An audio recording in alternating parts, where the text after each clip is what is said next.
इन IELTS part आपने क्या करना है, IELTS रीडिंग में we have 1 hour, total 1 hour, the duration is that 40 minutes की जो रीडिंग्स होती हैं वो 2 पैसेजेस की होती हैं, then we have the third passage. Now number of questions are 40, passages हैं 3, वेदर दीज आर जनरल और they are academic, it depends on the student how much time you should devote, आप कितना time devote करेंगे on your writing part, means on your writing the answers part, right? In this way I am just explaining that just for reading, just for skimming, you must use 3 minutes, that's it, not more than that. इससे ज्यादा मत लीजिए, 3 minutes का सिर्फ आपका time होगा, that will be for reading, and after that you can go ahead with the questions. Question second, students पूछते हैं कि हमारे पास कौन सी चीजें आएंगी, means whether I want to do, whether I should read the question first और I should read the paragraph, हमें क्या करना चाहिए. So in that case what you need to do is, आपको ये ध्यान रखना है 40 मिनट्स है आपके पास, 1 आवर है, 60 मिनट्स है, 40 क्वेश्चंस है, so 1 minute to each question, right. Quickly moving to ये साइड पे type of questions are given, आपके पास है डायग्राम लेबलिंग है, फिलअप्स है, एमसीक्यूज है, ट्रू फॉल्स है, each and everything is provided. So आपको इसको कंप्लीट कैसे करना है, मैच द हेडिंग के टिप्स जो है, पहले तो attention, pay attention to the headings that are similar to one another, because ये प्रॉब्लम सभी को आती है, 2 हेडिंग्स आर एग्जैक्टली सिमिलर, कुछ कीवर्ड्स चेंज किया होता है, पैराफ्रेज किया होता है, but yes most of the time everything is equal and similar, synonymise की होती है, पैराफ्रेज किया होता है. पैराग्राफ का हेड एंड टेल मेथड याद रखना है. Head and tail method means आपने इसमें ये देखना है कि फर्स्ट लाइन क्या है और लास्ट लाइन क्या है. Don't just match the words, बस इतना देखो. why I am using Hindi so that you can understand it well. If you want me to speak in English as well, I will translate so that हर एक student को जो है वो समझ में आए, प्रॉब्लम ना आए. Now in this case what I was saying is आपको चेक करना है first line and then the last line, and also you will move ahead with compare, उसको कंपेयर कर दो, मीन्स उसको ज्वाइन कर दो, हेड और टेल को, लास्ट लाइन और फर्स्ट लाइन को इकट्ठा कर दो, देन यू विल चेक कि ये किसके साथ मैच करता है. Quickly moving to the passage, I will not waste much time because this is just a very brief specific Zoom session इसीलिए रखा गया है ताकि आपको ज्यादा ना सोचना पड़े इस चीज के बारे में.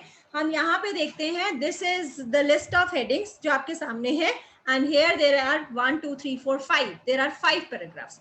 Now I will do, मैं पहले पैसेज पढ़ चुकी हूँ because I have already completed, true false होंगे या फिर fill-ups होंगे या फिर शॉर्ट आंसर टाइप क्वेश्चन होंगे.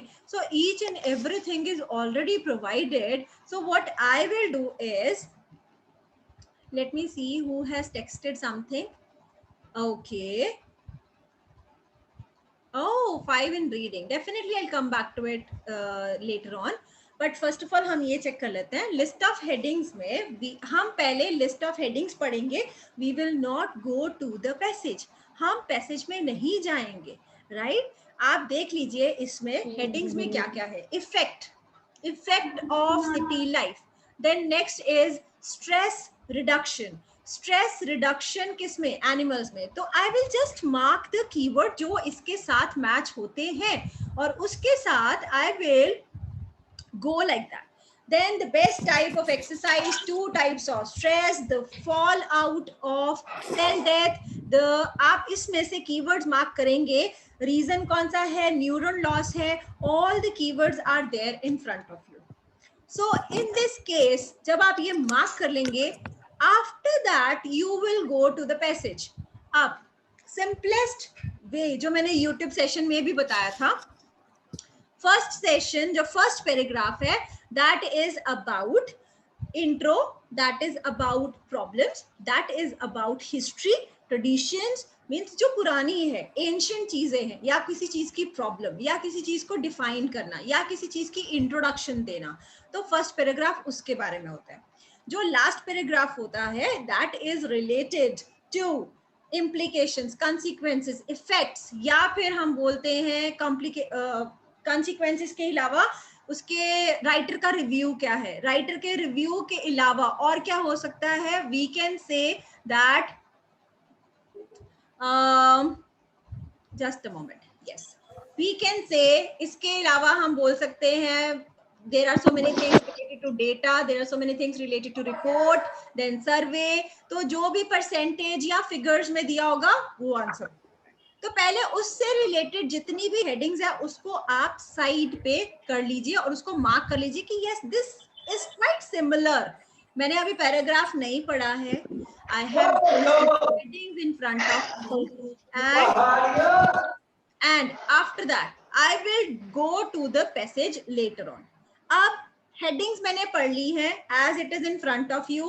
Now I will go to the passage. Now this is the passage. If you can see that, just a minute, let me keep everyone on mute. Kindly mute yourself, everyone.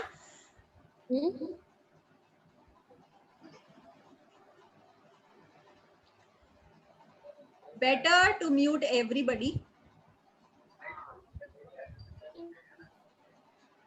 Okay, now moving ahead. Now you can see there are so many passages, so many paragraphs in front of you. Now what you will do, आप क्या करने वाले हो इसमें? First paragraph is despite its bad reputation. So I will quickly read the first line and the last line of each and every paragraph. No, not at all. आप already keywords mark कर चुके हो. You are just left. आप किसके साथ रहते हो? You are just left with the keywords. आपके सामने हैं वो. Now I will quickly move to this one. अब आपके पास first paragraph है and list of headings आपके साथ है. How to do it? इसको करना कैसे है? पहले तो आप इसकी first line पढ़ेंगे, then इसकी last line पढ़ेंगे. If you already get the keywords related to it, अगर कर लेते हो, तो that's perfect. If it is not, then you have to read the whole paragraph. तब आपको सारा का सारा paragraph पढ़ना पड़ेगा. अब इसमें टाइम मैनेजमेंट कैसे करें? बिकॉज एज आई सेड कि जब आप रीडिंग कर रहे हो you have to just give 1 minute to each and every question. तो इसको कैसे करें? Because it will take lot of time. So what you need to do, practice more and more and more. इससे एक और चीज कर सकते हो, जब आप फर्स्ट 15 minutes, फर्स्ट 10 minutes आप fill-ups, true, false या बाकी rest of the questions में you have already spent, then whatever the time is left, that is just for list of headings. तो आप उसको कर लो, उसको करो, complete करो, and then look at the question, look at the answers later on. Quickly हम इसकी first line पढ़ेंगे. Despite its bad reputation, stress historically had a vital role to play. This is the first line. Now move to the last line. As he springs off to freedom, the lucky gazelle who escapes the lion can thank this primal evolutionary response. अब मुझे कुछ समझ में ही नहीं आया कि topic किसके बारे में है. पहली लाइन से मुझे कुछ आइडिया है कि ये बैड रेपुटेशन के ऊपर है, स्ट्रेस के ऊपर है, और ये हिस्टोरिकली पास्ट की बात है. हैड बोला है तो ऑब्वियसली पास्ट होगा. वाइटल मतलब इंपॉर्टेंट मैंने सुना है, तो ये उसके बारे में. और लास्ट लाइन में आई कैन नॉट अंडरस्टैंड कि ये किसके बारे में है. He springs off to freedom, lucky gazelle, nothing, मुझे नहीं समझ में आया. So what I need to do, मुझे क्या करना चाहिए अब? I have to read the whole paragraph. When I read the whole paragraph, I will read the second line. Commonly referred to fight or flight mode. जो stress hormones है, जैसे कि adrenaline है, cortisol है, it causes the heart to beat faster. So when it is like this, heart to beat faster, पहला reason. दूसरा, airways to dilate. तीसरा, blood vessels to open up, जिसकी वजह से all of which push the body towards optimal performance. Optimal मतलब positive.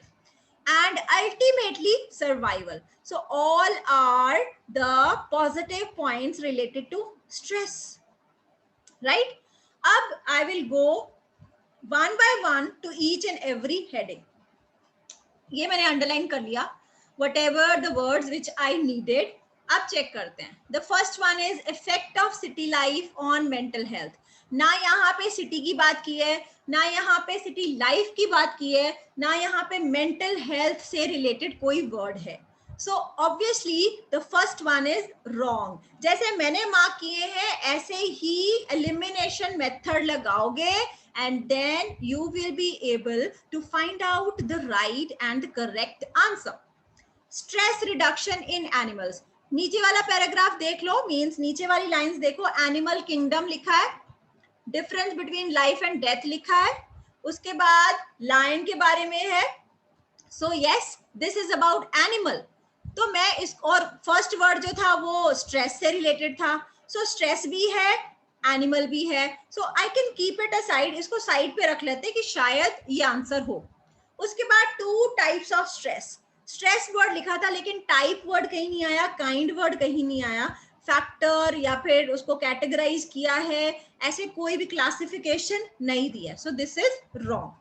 Fourth one, the fall out of cell death. Death word मैंने पढ़ा था, this is in the third last line, between life and death. तो yes it is there, लेकिन cell के बारे में नहीं है. सेल मतलब there is nothing related to neurons, there is nothing related to cell, there is nothing related to brain. Everything brain check कर लेते हैं. हार्ट के बारे में लिखा है, ब्लड वेसल्स लिखा है, बॉडी परफॉर्मेंस लिखी है, but nothing is written. Then how stress, best type of exercise, best type of exercise में exercise से related कुछ नहीं है. So obviously that will again no, nothing. Then उसके बाद how stress can be useful. पहली लाइन में vital लिखा है, मतलब importance है उसकी, benefits होंगे. जो मैंने अंडरलाइन किए हैं word, they are the advantages, the benefits. So yes, ये होगा. उसके बाद managing stress in job interviews. ना जॉब लिखा है ना इंटरव्यू लिखा है. क्रॉस. Bad temper. टेम्पर की बात नहीं है, आपका टेम्परामेंट, आपका बिहेवियर, आपका nature, nothing is written. Neuron loss in childhood. Loss के बारे में है, डेथ के बारे में, ना न्यूरॉन है ना चाइल्डहुड है. So again this is wrong. And the last one, regrowing the brain with exercise. ना रीग्रोथ है, ना ब्रेन है, ना एक्सरसाइज है. ब्रेन वर्ड नहीं है, हार्ट बीट है. So all are wrong. I am left with three options. एक stress reduction, दूसरा है fallout और तीसरा है how stress can be useful. तो जिसके सबसे ज्यादा keywords, जिसका meaning सबसे ज्यादा मैच करता है, that will be the answer. वो आपका आंसर होगा. Stress reduction in animals, stress के बारे में है, रिडक्शन वर्ड कहीं नहीं है, उसको कंट्रोल कैसे करना है, रिड्यूस कैसे करना है, लिमिट कैसे करना है, मिटिगेट कैसे करना है, nothing is written like that. So आपका stress reduction is also invalid. Then how stress can be useful, this is the best thing. So A paragraph को समझाने में ही I have taken this much time कि why this is the answer. Now moving to the next thing, moving to the next paragraph quickly. इसमें हम check करेंगे paragraph B.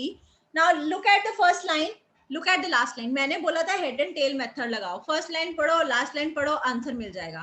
But मैंने second line ये भी बोली थी कि अगर फर्स्ट और लास्ट से आपको आंसर्स नहीं मिलते हैं तो you have to read the whole paragraph to get the keyword. उसका क्रक्स, उसका मीनिंग निकालना पड़ेगा. फर्स्ट लाइन पढ़ लेते हैं. In ordinary modern life, modern life है, सिटी लाइफ नहीं है. और आगे देखो, although we are living in little danger of being stalked by wild beast down the city street.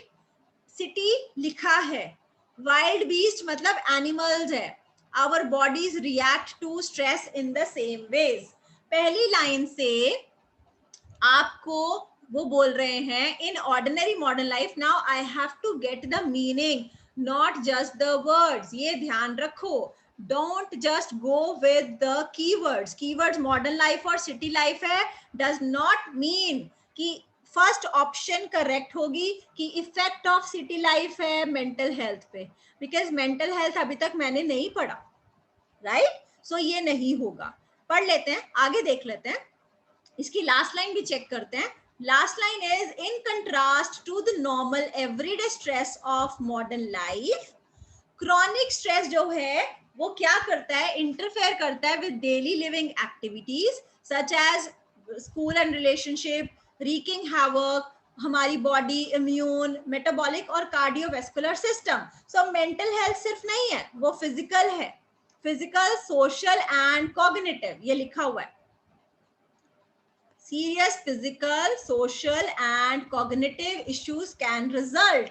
So it does not mean कि ये सिर्फ mental health है. So first option is wrong. Second is stress reduction in animals. Animals के बारे में सिर्फ ऊपर ही लिखा है. So उसमें ये नहीं लिखा कि stress reduce कर रहे हैं. Again this is wrong. Third, two types of stress. अब मैंने टिक लगाया वहां पे, देख लेते हैं क्यों टिक लगा। यहाँ पे है experiencing anxiety, fear and stress is considered a normal part of life when, पहली चीज occasional है या temporary है, तो ये एक के बारे में है। नीचे पैराग्राफ में एक अंडरलाइन किया है, in contrast। in contrast means कि कुछ और दूसरी बात, in contrast to the normal everyday stress of modern life, chronic stress दूसरा है। So two types of stress are given. तो इसको मैंने साइड पे कर लिया। सेल डेथ नहीं है, wrong. Best type of exercise, wrong. Managing stress in job interview, ये रहा, जॉब इंटरव्यू वर्ड लिखा है, लेकिन स्ट्रेस भी लिखा है, मैनेज करना लिखा है, मींस इज इट रिटन यहाँ पे कि how to manage the stress, how to control the stress, again it is not written, वहां पे नहीं है। So this is again wrong. One reason behind bad tempers, temper की बात है, नीचे जो एक्टिविटीज लिख रखी हैं at the end of the paragraph, there they have not written anything related to the nature, the behavior, the temper or the temperament, कुछ नहीं लिखा। So again गलत। न्यूरॉन लॉस है ही नहीं, regrowing the brain with exercise नहीं है। So I'm again left with just one option, that is third, two types of stress. So simple, right? Now moving to the third one, C1. In C, the C paragraph, पहली line देख लो, of major concern is the impact on the brain. Brain की बात है, so brain से related side पे कर लेंगे। Researchers have found that the hippocampus, the control center of memory, और उसकी जो ability है learn करने की, वो physically shrink करती है in response to prolonged release of stress. फिर उसके बाद फिर न्यूरॉन आया word, neuron do not just get smaller but actually die, मतलब डेथ। फिर न्यूरल कनेक्शंस आया, उसके बाद लास्ट में है ब्रेन फॉग और रैमिफिकेशंस होते हैं, कंसीक्वेंसेस, और उसकी वजह से क्या होता है, क्रिएटिविटी और अडेप्टेबिलिटी खराब होती है। रैमिफिकेशन मतलब negative consequences. So in this case what we will do, हम क्या करेंगे, again I will move to the first, effect of city life नहीं है, ब्रेन वाले पहले देख लेते हैं। एक ब्रेन से रिलेटेड है फोर्थ जो है सेल, मतलब न्यूरॉन्स मतलब सेल, ब्रेन मतलब related to something to cell, death मतलब एक्चुअली डाई लिखा था, साइड पे कर लिया। अब ब्रेन से रिलेटेड कोई और है, ninth, neuron loss in childhood, neuron लिखा है लॉस, डेथ का मतलब भी लॉस ही है, बट चाइल्डहुड है नहीं है, गलत, इसको कैंसिल कर दिया। Regrowing the brain, brain first word था आपके पैराग्राफ में, रीग्रोइंग, यहाँ पे रीग्रो कर रहा है, वहां पे जो अंडरलाइन किया है इट इज रिटन हियर, यहाँ पे बोला गया है neurons do not gate smaller, growth नहीं हो रही है, वो स्मॉल होने की बात कर रहे हैं, और exercise word is not written. So again I am left with just one option, that is the fall out of cell death. Okay, now next one, D option. D option में first line पढ़िए, ये भी brain से related है। While this part of the brain gets smaller, another area which is involved जो emotions है, mark this word emotions, brain and emotions दो चीजें हैं। उसके बाद जो लाइन अंडरलाइन की है मैंने, कोरिलेट विद एग्रेशन, उसके बाद weakened connection, then mood, behaviour, उसके बाद रिएक्टिव है, शॉर्ट फ्यूज्ड है, शॉर्ट फ्यूज मतलब शॉर्ट टेम्पर्ड। सो ये सारी चीजें क्या चीजें बताती हैं? This is related to the temperament. This is related to the bad tempers. I have short temper, means I am short tempered. So it is related to one reason, that is just because line, another area, the amygdala, which is involved in processing emotions. So 8th is the answer for that. Right? Next one, paragraph E. Paragraph E is about, first line देखिए, in the past it was accepted that there was a limited number of neurons in the brain and as they died off, again ये neurons के बारे में है, brain के बारे में है और death के बारे में भी है. So why यहाँ पे वो fall out of cell death क्यों नहीं आया? ये आंसर क्यों नहीं है? एक बार फिर से पढ़ लेते हैं. In the past it was accepted that there was a limited number of neurons in the brain and as they died off, किसकी वजह से? Aging, stress या substance abuse. For instance, वो हमेशा के लिए खत्म हो गए. Now this is the first line और first line की वजह से आप इधर चेक करो तो आपके पास न्यूरॉन लॉस है, लॉस लिखा हुआ है, they were lost forever. तो 9th आंसर क्यों नहीं है? न्यूरॉन लॉस इन चाइल्डहुड क्यों नहीं है? Because childhood word is not written anywhere. आपके सारे के सारे वर्ड जो है वो मैच करने चाहिए. अगर वो मैच या उसका मीनिंग सिमिलर नहीं है तो वो आंसर नहीं होगा. न्यूरॉन वर्ड मिल गया, लॉस वर्ड मिल गया, बट अगर इससे रिलेटेड कोई भी एक वर्ड मिसिंग है तो that will not be the answer, वो आंसर नहीं होगा. सो इन दैट केस आपको क्या करना है? आप यहाँ पे दोबारा आगे पढ़ोगे. हाउ एवर आगे उन्होंने कनेक्टर ऐसा लगाया है जो कंट्रास्टिंग है, ऑपोजिट है. So in that case stem cells within the brain are actually able to create कर रहे हैं, खत्म नहीं हो रहे हैं. So yes, create करना मतलब रीग्रो करना, साइड पे कर लिया. In other words, lost neurons can be replaced. जो lost थे वो वापस आएंगे. So किसके बारे में ज्यादा पैराग्राफ है? मतलब मैक्सिमम कीवर्ड्स किससे मैच करते हैं? मतलब maximum amount of words are given in which paragraph and किसके साथ similarity है. तो हम ये देखेंगे. Same thing, one of the most powerful stimulants for neuron growth is physical activity. Now again physical activity means exercise. नीचे वाले इसी के लास्ट लाइन में भी exercise word लिखा है. Contribute to the repair of, repair मतलब उसको regrowth करना. So each and everything is related to exercise, brain and regrowth. So 3 things are matched with the 10th option. So regrowing the brain with exercise is in front of you. Got my point? Fall out of cell death क्यों नहीं है? अगर मैं सिर्फ first line पढ़ूं तो yes answer हो सकता है सेल डेथ और फॉल आउट, ये वर्ड हो सकता है.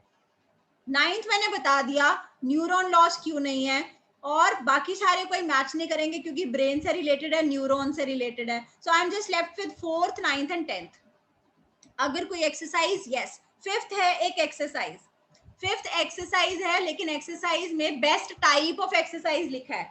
तो इसका मतलब यहाँ पे कोई टाइप नहीं बताई है, यहाँ पे नॉर्मल बताया गया है कि न्यूरॉन्स का उससे रिलेशन क्या है.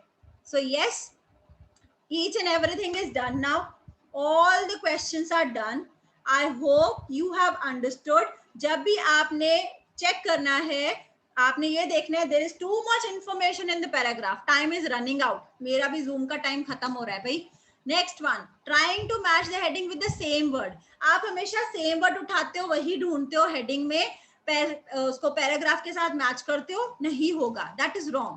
Some headings can have the same meaning, जैसे मैंने अभी बताया, कंफ्यूज करने के लिए. तो उसके लिए पूरा पैराग्राफ रीड करना है. Then headings will not be in the same order. सभी को पता है same order में आंसर नहीं आएगा. Spending too much time on one reading or the paragraph, तो वो गलत कर रहे हो. Leave that, move to the next one. And the last one, first sentence is not always enough to find a perfect heading. If you are thinking कि से वही heading होगी आपकी first line पढ़ने से, तो नहीं होगा. Time management, शिव, अगर time manage करना है तो what you need to do is, आपको ये ध्यान करना पड़ेगा. Let me just stop this share. Oh, these many students were there. Wow. So what you need to do is, आपको ये ध्यान रखना है कि आपने skimming कितने टाइम में किया. Skimming means आपने ये चेक करना है for first 2 or 3 minutes. Pencil की टिप पकड़नी है. Just mark the keywords, underline the keywords. Don't just go with reading the passage, going through the words, meanings, उसके चेक नहीं करने. Nothing to do like that. इसमें कुछ नहीं करोगे. You will just read. Don't read. Mark the keywords. Underline the keywords. Then time management, timer लगा के रखो, stopwatch रखो अपने सामने, and do just one question. Okay. And writing task 1 में जो प्रोडक्ट्स के नेम गिवन होते हैं उनको ऑलवेज ब्लॉक लेटर्स में स्टार्ट करने हैं. नो, नॉट एट ऑल, ऐसा कुछ नहीं है. आपको राइटिंग टास्क 1 में means that is not related to actually this one, but yes, whenever I am taking your exam is missed, that's why you got 5. Last paragraph is missed. Oh my god, it means you took lot of time for the reading. Sir अगर आपको reading करनी है, time manage करना है, तो 15 minute से ज्यादा एक पैसेज को नहीं दोगे. और जिस टाइप ऑफ क्वेश्चन में प्रॉब्लम आ रहा है उसको 1 वीक तक कंप्लीट करते रहो. उसके बाद you will get, definitely get maximum answers. आप ये चेक करना आपके आंसर सही होंगे. And before coming here, just subscribe to the channel also and go to my Instagram page. Don't go to my Facebook page. You can also join my WhatsApp groups. But Telegram channel पे each and everything is there. Telegram का link आपको सभी को मिल जाएगा. If you are not aware of it, it is Masterclass IELTS के name पर ही है. You will get that. t.me करके Masterclass IELTS find out करो. You will get all the material also. Right? अगर reading में टाइम मैनेजमेंट के हिसाब से आप पहले ये देखोगे कि what is there means what is left. पहले 2-3 मिनट स्किमिंग, देन उसके बाद टाइम मैनेजमेंट में आप ये चेक करोगे कि आप हर एक क्वेश्चन को 1 मिनट दे रहे हो. और तीसरी चीज में आप ये बताओगे कि आपने वहां पे क्वेश्चन टाइप कौन सा चूज किया. मींस आपने ट्रू फॉल्स पहले किए हैं, हेडिंग्स पहले किए हैं, फिलअप्स पहले किए हैं, शॉर्ट आंसर पहले किए हैं.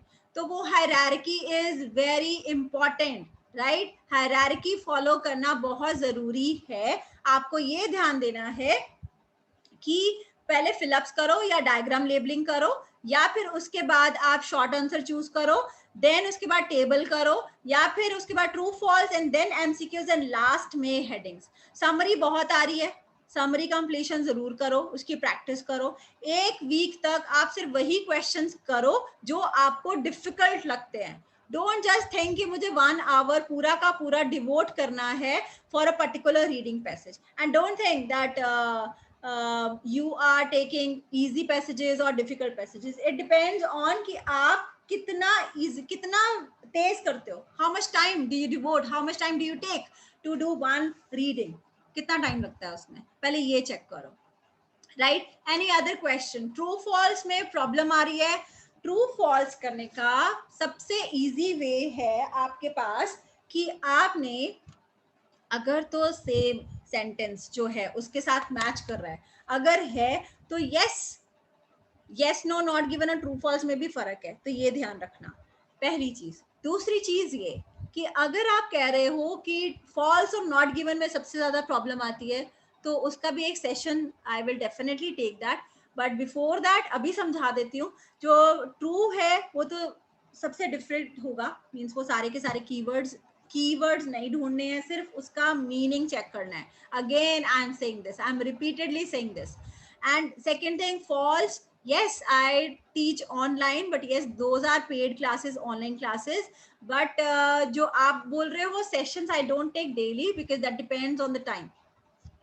False में if the is given there. If the statement uska one ya two words those are missing or contradictory or opposite to it, the answer will be false. Otherwise it will be not given. Maximum sentence का meaning check करो तो वो not given. तो जो next session होगा definitely that will be on true false not given. I will again update you in my WhatsApp groups, in my Telegram channel as well as YouTube. आप check करते रहना and don't forget to join, as well as you ask the other students to join that too, right? This recording will be shared very soon, not today. I will try to do that. Thank you so much for coming, all of you. I'll be taking next class on true false not given, and I will let you know, update you very